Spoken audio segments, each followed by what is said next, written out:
everyone, welcome to the Book and the Drink and to the inaugural episode of a brand new series on the channel called The Wine Down. Yes, we're going to be talking wine on this channel, which I love just as much as cocktails. I also like beer. I might have a problem.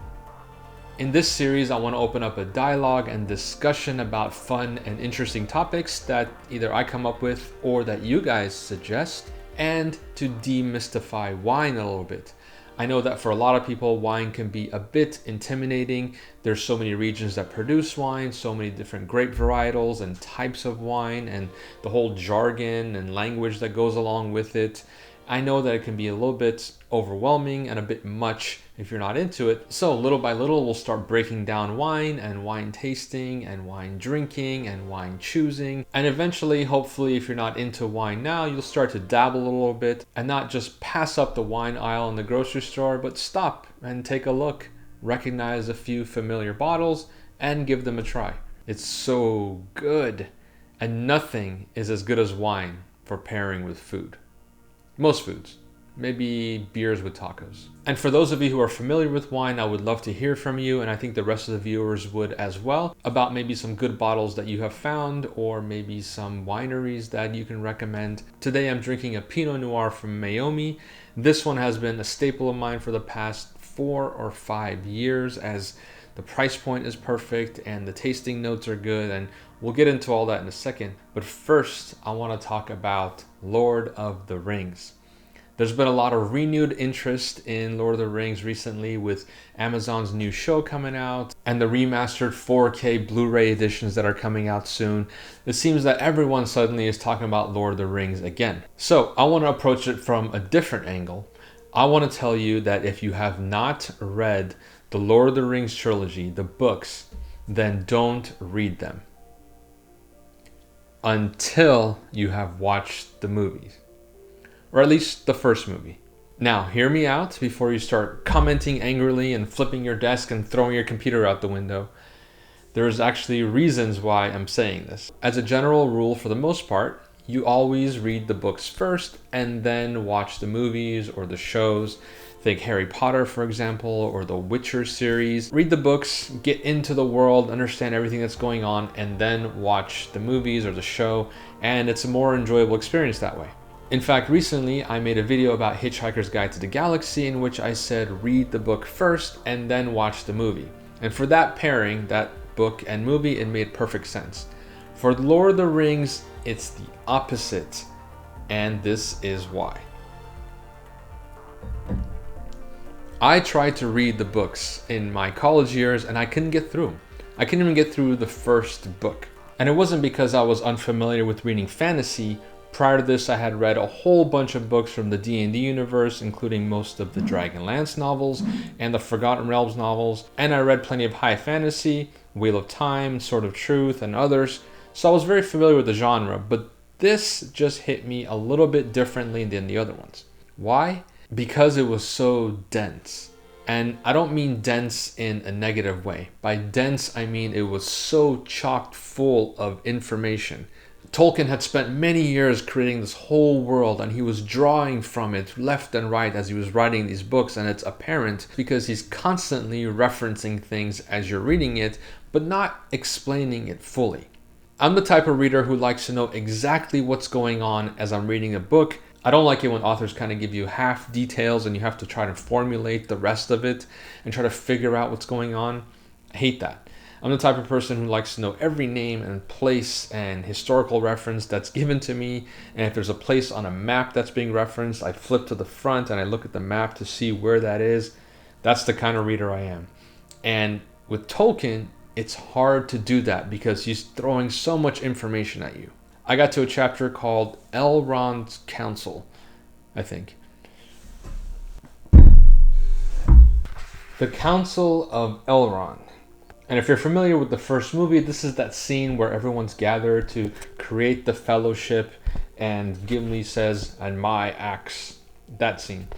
Before that all happens, there's this whole discussion where everyone in the circle gets to talk, basically, and they tell these fantastic stories about history of war and events that have happened, and they drop names of places and people who are alive and who are dead, and it all becomes a bit overwhelming.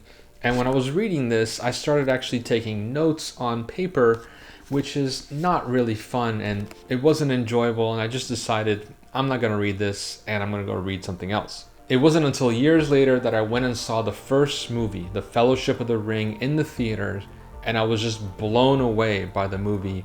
And Peter Jackson just did an amazing job of taking his vision of the books, which are a little bit different. He took some liberties, but it turned out amazing, and the decisions that he made and the liberties that he took were just, I feel like, and so do most people who've seen it and have read the books.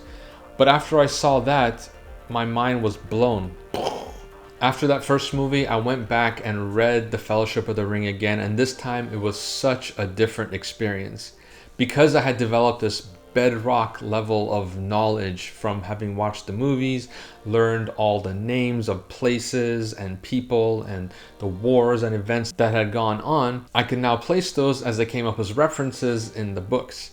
And I devoured the rest of the series, and it's so good.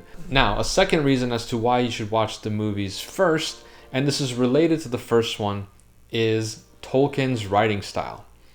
I think the modern fantasy reader who's accustomed to reading Sanderson or Martin or Abercrombie is going to find this a little bit difficult to get into at first. These books are going on 70 years old now, and the writing kind of shows a little bit. It's old, so to speak.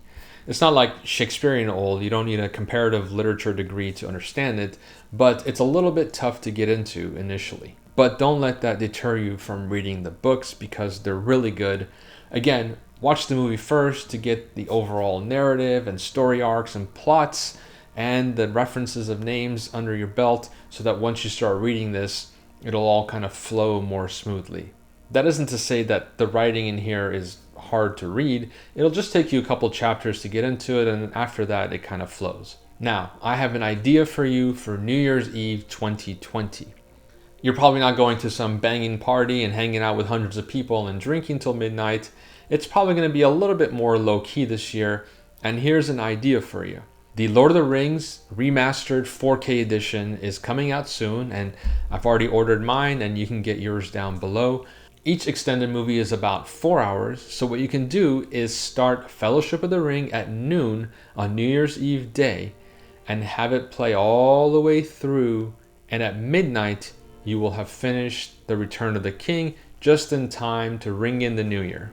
And for those of you who have seen it already, you don't have to sit there and watch the whole thing. 12 hours of Lord of the Rings is a bit much, although doable. But you can just have it playing in the background as you're hanging out with your friends and family and enjoying a drink or two. And every now and again, there'll be something cool playing in the background. And you can just take a moment and watch the Battle of Helm's Deep, and then go back to drinking and eating and having fun with your friends and family. Just an idea. Speaking of drinking, let's talk about this Pinot from Meiomi. This is a great gateway wine to get you into wine drinking.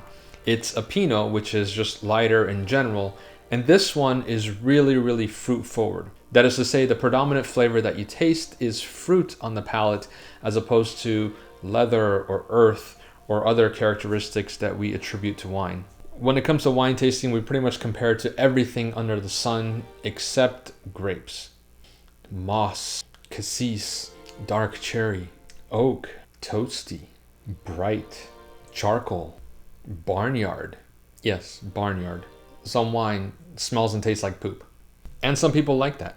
There are also hardly any tannins in here, as is the case with most Pinots, so you don't get that dry mouthfeel that you may have experienced from drinking other wines. And it's going to be perfect for the upcoming holidays with Thanksgiving here in the US and of course Christmas. It'll go perfect with any kind of light meat, turkey or ham. You can even have it with steak, although there are better pairings for that. And maybe in a future episode, I'll actually cook up a steak for you guys and we'll pair a wine with it. And the price point is perfect on this wine as well. It's usually about $17, which is not going to break the bank. And it's available at Costco and Trader Joe's and pretty much every other grocery store.